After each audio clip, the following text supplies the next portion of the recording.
Hello friends.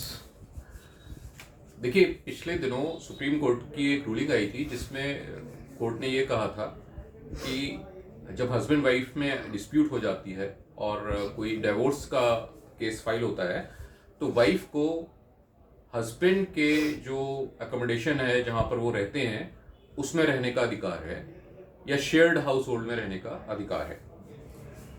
अब मेरे से बहुत से लोग पूछते हैं कि सर ये तो बहुत ही खराब पोजीशन है, इससे कैसे बचा जा सकता है? हमारी वाइफ से लड़ाई चल रही है और वो हमारे घर में ही रह रही है। तो देखिए, इस बीच में एक कलकत्ता हाई कोर्ट ने एक रूलिंग दी थी, एक लॉ दिया था जिसके आधार पर कुछ फैक्टर्स हैं जिस पर ऐसे केसेस में वाइफ को घर में रहने से मना किया जा सकता है या उसकी घर में एंट्री करने से उसको रोका जा सकता है। कौन से वो ग्राउंड्स हैं, मैं वो रूलिंग का नाम भी बताऊंगा वीडियो के अंत में। उस रूलिंग का नाम बताऊंगा जिसकी मदद से आप अपना केस लड़ सकते हैं।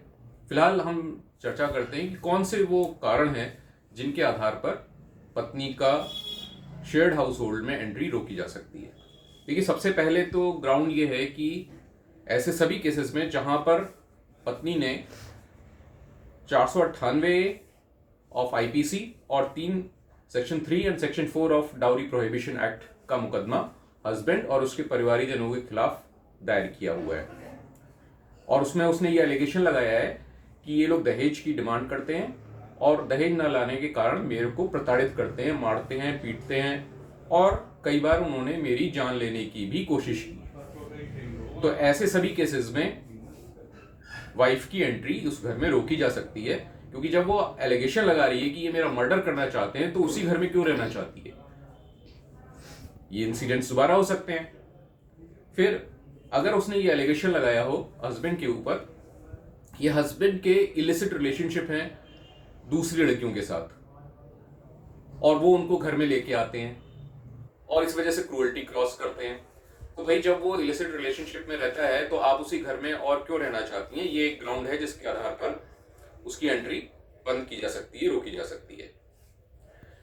वाइफ ने ये एलिगेशन लगाया हो कि ये डाइवोर्स का केस इसलिए फाइल कर रहे हैं कि इनका सोल पर्पस है अपनी किसी पुरानी गर्लफ्रेंड से शादी करने का या किसी और वुमेन से शादी करने का। इसके अलावा पत्नी ने बहुत सारे डिफेमेटरी एक्शंस लिए हों हस्बैंड के खिलाफ, उसके ऑफिस में चिट्ठियां डाली हो, उसके ऑफिस के स्टाफ से, उसके कलीग से उसकी बदनामी की हो, तो इस तरह की सारी बातें कंसिडर की जा सकती हैं। जहां पर पत्नी काम करती हो, नौकरी पेशा हो या प्रोफेशनल हो और बहुत इन्फ्लुएंशियल हो, सोसाइटी में बहुत इन्फ्लुएंशियल हो, तो ये ग्राउंड भी कंसिडर किया जा सकता है। और साथ ही साथ ऐसे केस में हस्बैंड ने, पति ने एक तलाक का मुकदमा दायर किया हो जहां पर वो ये कह के आ रहा हो कि पत्नी मेरे ऊपर डिफरेंट तरीके से क्रूअल्टी करती है, क्रूरता करती है, न केवल शारीरिक तौर पे बल्कि मानसिक तौर पे भी वो मेरे ऊपर क्रूरता करती है, गाली गलौज करती है, मेरे माँ बाप से गाली गलौज करती है, मेरे भाई बहनों से गंदी तरीके से बात करती है, उनकी बेइज्जती करती है। समाज में इसी घर में उसके साथ रहना संभव नहीं है। अगर ऐसी बात हस्बैंड कह के आता है और ऊपर की सारी बातें कवर होती हैं तो कोर्ट ये डायरेक्शन दे सकती है कि ऐसी पत्नी को शेयर्ड हाउस होल्ड में रहने का अधिकार नहीं है।